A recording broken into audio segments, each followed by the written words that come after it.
Israel और फिलिस्तीन युद्ध को लेकर दुनिया दो हिस्सों में बढ़ती नजर आ रही है। रक्षा विशेषज्ञों का मानना है कि इससे आने वाले समय में बेहद चुनौतीपूर्ण स्थितियां विश्व के सामने खड़ी हो सकती हैं।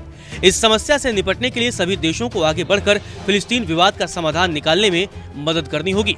विशेषज्ञों का मानना है कि इस संघर्ष के कई संदेश मिले हैं। सबसे पहले यह इजराइल की अपनी सुरक्षा चूक को भी दर्शाता है।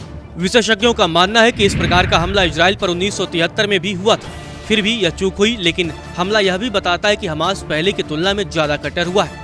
तीसरे, करीब सभी इस्लामिक देश जिस प्रकार से हमास के पक्ष में खड़े नजर आते हैं वह सर्वाधिक चिंताजनक है। इससे समूचे विश्व में कट्टरपंथी समूहों को उकसावा मिलेगा।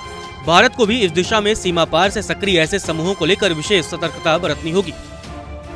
रक्षा विशेषज्ञों की माने तो इजराइल हमास संघर्ष में अमेरिका एवं यूरोप जहां पूरी मजबूती से इजराइल के साथ खड़े हैं, वहीं इस्लामिक देशों ने मौजूदा स्थिति के लिए फिलिस्तीन पर दशकों से इजराइल के अवैध कब्जे को जिम्मेदार ठहराकर परोक्ष रूप से हमास की कार्रवाई का समर्थन किया है।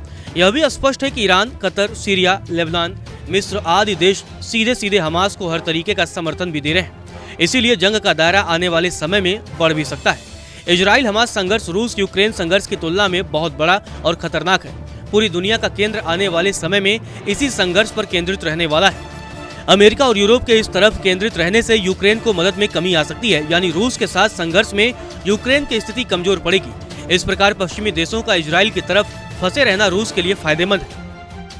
वहीं इस मामले में चीन का रुख अभी भी स्पष्ट नहीं है, वह वेट एंड वॉच की स्थिति में है। लेकिन चीन चूंकि रूस से ज्यादा कदम ताल कर रहा है, इसीलिए उसके रूस के साथ खड़े होने की संभावना ज्यादा है। रूस यूक्रेन युद्ध में ज्यादातर इस्लामिक देश रूस के साथ खड़े थे। इस प्रकार रूस यूक्रेन युद्ध पर दो ध्रुवों में बटी दुनिया के बीच इजराइल हमास संघर्ष ने विभाजन को और भी बढ़ा दिया है। नमस्कार, मैं हूं मानक गुप्ता।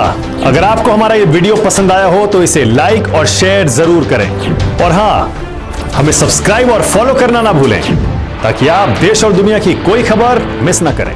तो जुड़े रहिए हमारे साथ और देखते रहिए न्यूज़ 24।